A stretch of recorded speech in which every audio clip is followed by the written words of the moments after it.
How are you friends, I hope आप सभी अच्छे होंगे। सो आज की इस वीडियो में बात करने वाला हूँ डिसेबिलिटीज़ ऑफ ट्रस्टी। ट्रस्टी के पास कौन सी चीज़ें करने का हक नहीं है, आज हम उसके बारे में बात करेंगे। क्या ट्रस्टी कौन कौन सी चीज़ें नहीं कर सकता, ये सभी है मेंशन अंडर सेक्शन 46 से लेकर 54 में इंडियन ट्रस्ट एक्ट 1882 के। मैंने ट्रस्ट का मीनिंग पिछली वीडियो में बताया है और ट्रस्टी कौन बन सकता है, हु में बी ट्रस्टी, हु में बी बेनिफिशरी, ये भी मैंने पिछली वीडियो में बताया है। सो अगर आपने पिछली वीडियोस नहीं देखी तो आप उसको पहले देखिए, फिर आप डिसेबिलिटीज़ ऑफ ट्रस्टी पे आइए। सो ये वीडियो आपको समझ लग जाएगी और ये वीडियो आपके लिए बहुत ही नॉलेजेबल होने वाली है। सो इस वीडियो को लास्ट तक देखिएगा। चलिए स्टार्ट करते हैं आज की वीडियो।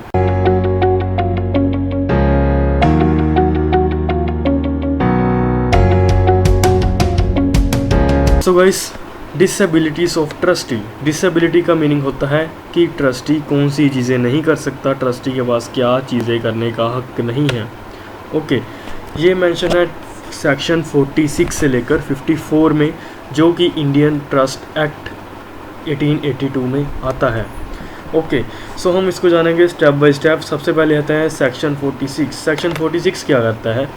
सेक्शन 46 कहता है trustee cannot renounce after acceptance, कि ट्रस्टी एक बार ट्रस्ट की प्रॉपर्टी अपने एक बार कॉन्ट्रैक्ट में आ गया ट्रस्टी, ओके, सो फिर वो अपने आप को उससे वर्जित नहीं कर सकता। ये नहीं कह सकता कि मैं ये कॉन्ट्रैक्ट फुलफ़िल नहीं करूँगा।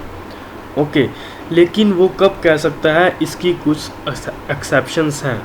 ओके गाइस, इसकी एक्सेप्शंस क्या हैं? इसकी एक्सेप्शंस हैं, first, with the permission of principal civil court of regional jurisdiction, कि वो तब अपनी जो कर्तव्य को पालन करने से तब मना कर सकता है जबकि सिविल कोर्ट उसे कहे करने को।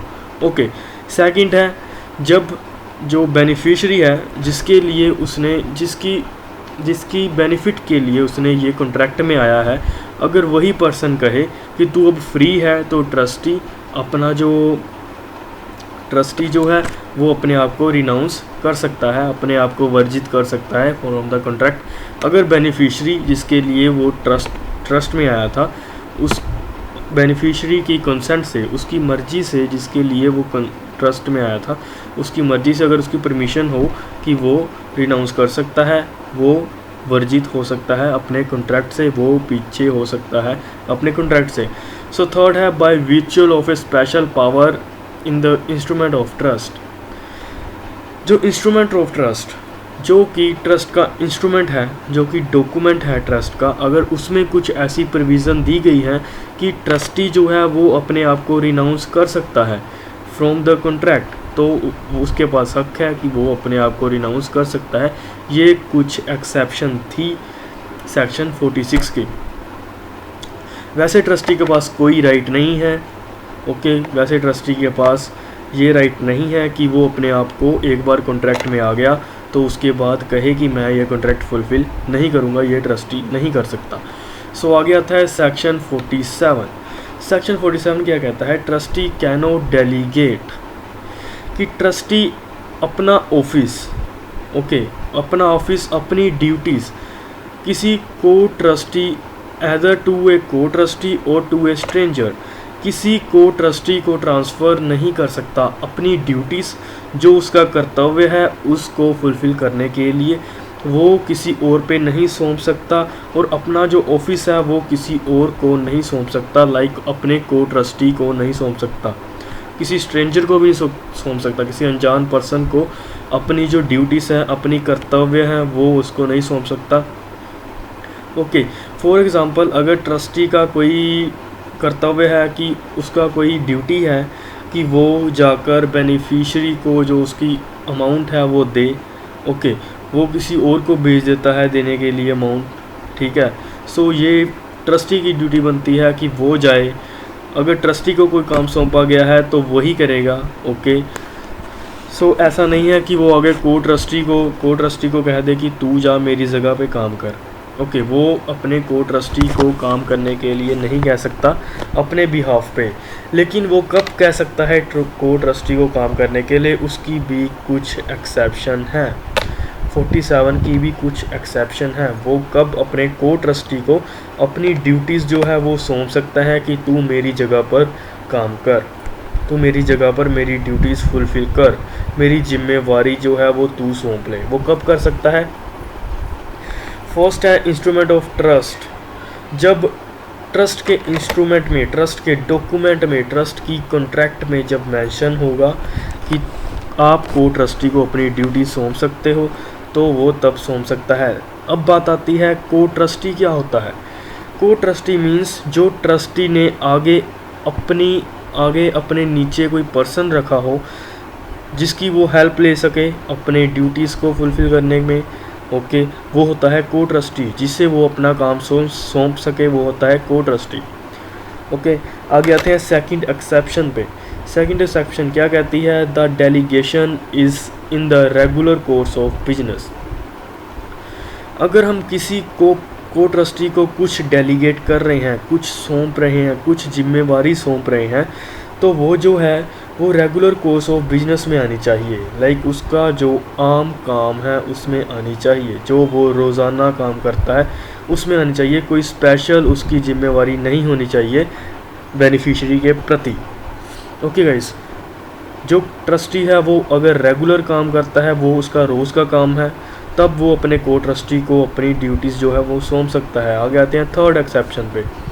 थर्ड एक्सेप्शन क्या कहती है? Delegation is necessary. जब वो डेलीगेशन करना ज़रूरी हो, जब उसको अपनी ड्यूटी सौंपना ज़रूरी हो।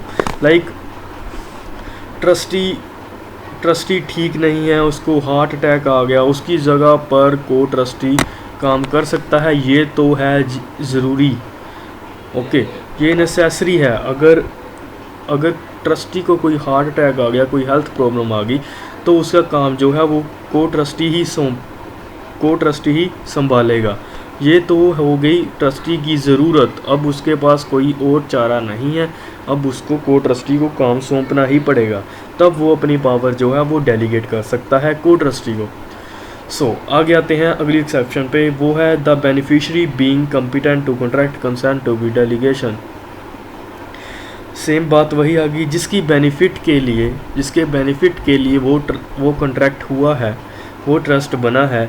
अगर उसकी कंसेंट है कि वो आगे को ट्रस्टी को वो चीज़ सौंप सकता है, अपनी ड्यूटी सौंप सकता है, तो वो सौंप सकता है, वो डेलीगेट कर सकता है। आगे हम इसकी एग्जांपल लेते हैं, इलस्ट्रेशन।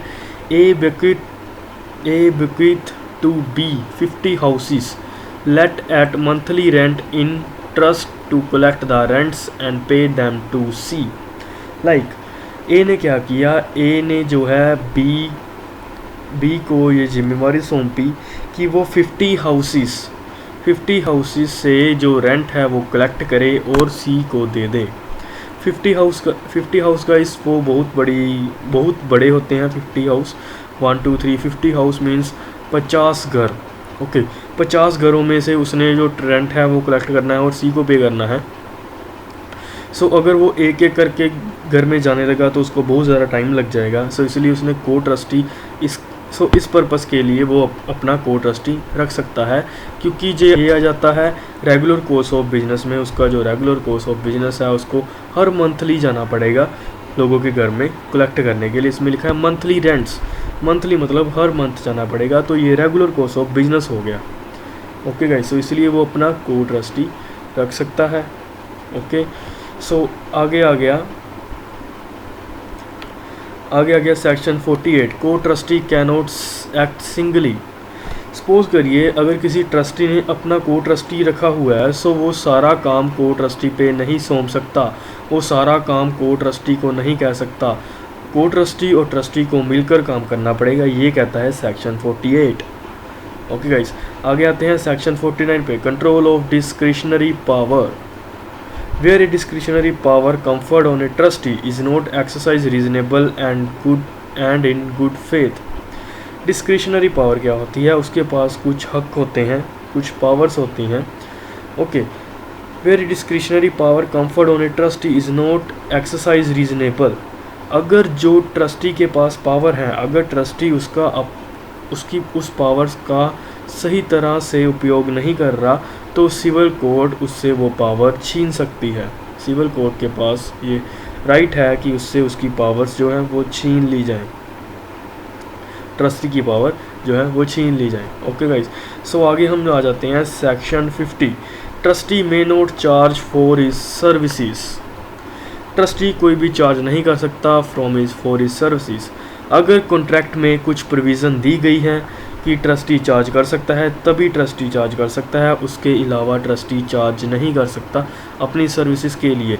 बस बस उसको वही रेमुनरेशन मिलेगी जो कि कॉन्ट्रैक्ट के वक्त तय हुई थी, जो कि वो अपनी कॉन्ट्रैक्ट के टाइम उसको तय हुई थी, उसी की उसको रेमुनरेशन मिलेगी। अगर उसको कॉन्ट्रैक्ट के बीच में अगर उसको ट्रस्ट फुलफ़िल करने में कोई दिक्कत आ जाती है, ट्रबल आ जाती है, अगर उसकी स्किल में कोई प्रॉब्लम आ जाती है तो वो अपनी जो है स्किल के लिए स्पेशल चार्जेस नहीं उससे ले सकता, बेनिफिशियरी से नहीं ले सकता, ऑथर से नहीं ले सकता। ओके गाइस, सो स्किल में क्या आ जाता है, अगर ये ट्रस्ट का एग्रीमेंट फुलफ़िल, ट्रस्ट का कॉन्ट्रैक्ट फुलफ़िल करने में उसको अपनी कुछ स्पेशल स्किल्स का उपयोग करना पड़ता है, स्पेशल स्किल्स जो है अपनी वर्तों में लेके आनी पड़ती है। ओके गाइस, सो उसके लिए भी वो ट्रस्टी जो है चार्ज नहीं कर सकता अगर उसको अपनी कोई स्पेशल स्किल दिखानी पड़ जाती है। ओके, उसको वही मिलेगा जो एक कॉन्ट्रैक्ट में तय हुआ है उसके लिए। Okay, so nothing in the section apply to any official trustee. ये सेक्शन ऑफिशियल ट्रस्टीज़ पे नहीं अप्लाई होता, एडमिनिस्ट्रेशन जर्नल पे नहीं अप्लाई होता, पब्लिक कोलेटरल पे नहीं अप्लाई होता और person holding a certificate of administration, इन लोगों पे ये अप्लाई नहीं होता सेक्शन। ओके गाइज, सो आगे है section 51। Trustee may not use trust property for his own profit. जो ट्रस्टी है वो अपने बेनिफिट के लिए प्रॉपर्टी अपने बेनिफिट के लिए वो प्रॉपर्टी अपने पास नहीं रख सकता, अपने यूज़ में नहीं लेके आ सकता। ओके, जिस प्रॉपर्टी को ट्रस्ट में दिया गया है, ट्रस्टी को ऐसा नहीं कर सकता ट्रस्टी की वो प्रॉपर्टी अपने यूज़ में लेकर आ जाए। ओके, वो ट्रस्टी नहीं कर सकता। सो आ गया सेक्शन 52। ट्रस्टी फॉर सेल और इज एजेंट में नोट बाय। जो ट्रस्टी है, no trustee whose duty to sell trust property and no agent employees of such trustee for the purpose of the sale may directly और indirectly by the same और any interest therein. Means कि अगर trustee को कोई duty सौंपी गई है कि उसने ये प्रॉपर्टी बेचनी है या वो ट्रस्टी ने आगे अपने को ट्रस्टी को ये अथॉरिटी दी है कि वो उसकी बिहाफ पे कोई ट्रस्ट प्रॉपर्टी को बेचे। ओके, तो वो ट्रस्ट प्रॉपर्टी खुद ही एक्सेप्ट नहीं कर सकता, खुद ही बाय नहीं कर सकता। ओके, खुद ही बाय नहीं कर सकता और उसमें से कुछ प्रॉफिट इंटरेस्ट भी नहीं रख सकता। वो सारा इंटरेस्ट किसके लिए है, वो सारा इंटरेस्ट बेनिफिशियरी के लिए है। ओके गाइस, ये अगर किसी ट्रस्टी को ये ड्यूटी सौंपी गई है कि उसने एक घर बेचकर जो पैसा आएगा वो सारा बेनिफिशियरी को देना है, अगर वो क्या करता है, वो जो प्रॉपर्टी उसको बेचने के लिए कहा गया है, अगर वो प्रॉपर्टी खुद ही खरीद लेता है, ट्रस्टी के पास ये नहीं है राइट कि वो अपनी जो ट्रस्ट में प्रॉपर्टी दी गई है किसी और को बेचने के लिए वो खुद ही खरीद ले, वो ऐसा नहीं कर सकता, उसका कोई को ट्रस्टी भी ऐसा नहीं कर सकता। ओके गाइस, ये अंडर सेक्शन 52 में मेंशन है। आगे आता है सेक्शन 53। सेक्शन 53 क्या कहता है, ट्रस्टी में not buy beneficiary interest without permission. Trustee no person who has recently cease to be a trustee. कोई ट्रस्टी या कोई ऐसा पर्सन जो कि अपनी ट्रस्टी को छोड़ चुका है, अपने ट्रस्ट के कॉन्ट्रैक्ट से बाहर आ चुका है, वो बेनिफिशियरी का इंटरेस्ट नहीं रख सकता without the beneficiary permission. Okay, अगर कोई ट्रस्टी है, उसने जो है वो अपनी कॉन्ट्रैक्ट से बाहर आ गया है, उसने कॉन्ट्रैक्ट ख़त्म कर दिया है अपना, तो वो कोई भी बेनिफिशियरी का इंटरेस्ट अपने पास नहीं रख सकता, बेनिफिशियरी की जो अमाउंट है अपने पास नहीं रख सकता। Okay, without the permission of civil court. Civil court के परमिशन के बिना वो कोई भी बेनिफिशियरी का पैसा कोई भी बेनिफिशियरी की प्रॉपर्टी अपने पास नहीं रख सकता, वो बेनिफिशियरी की प्रॉपर्टी नहीं बाय कर सकता। ओके गाइस, सो आगे आते हैं सेक्शन 54 पे। Co trustee may not lend to one of themselves. वो अपने आप को ही वो प्रॉपर्टी बेच नहीं सकता, वो अपने आप को ही प्रॉपर्टी किराए पे नहीं दे सकता। Okay guys, co trustee may not lend to one of themselves. Like कोई ट्रस्टी है, उसने अपने जो को ट्रस्टी को है वो कोई चीज़ रेंट पे देने को कहा है, और वो जिसका रेंट आएगा वो सभी बेनिफिशरी को देंगे। सो को ट्रस्टी क्या करता है, जो प्रॉपर्टी उसको आगे किसी को रेंट में देने के लिए दी गई है वो अपने पास रख लेता है, वो अपने यूज़ में लाता है, वो अपने आप को किराए पे दे देता है, और जो किराया आता है वो बेनिफिशरी को देता है। सो को ट्रस्टी ऐसा नहीं कर सकता गाइस, क्योंकि उसके पास ये हक नहीं है कि वो जो प्रॉपर्टी आगे किसी को रेंट में देने के लिए दी गई है वो अपने पास रख सके, उसके पास ऐसा राइट नहीं है। ये अंदर आता है सेक्शन 54 में।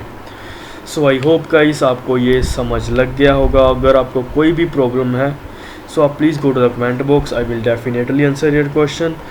ओके, सो ये वीडियो आपके लिए बहुत ही नॉलेजेबल होगी, आई होप। अगर आपको ये वीडियो अच्छी लगे so please subscribe our channel, like this video. ऐसी ही मैंने वीडियो और भी डाली हुई हैं अपने चैनल पे, so please go to the channel and watch this videos. Okay guys, thank you so much guys for watching. Subscribe for more videos.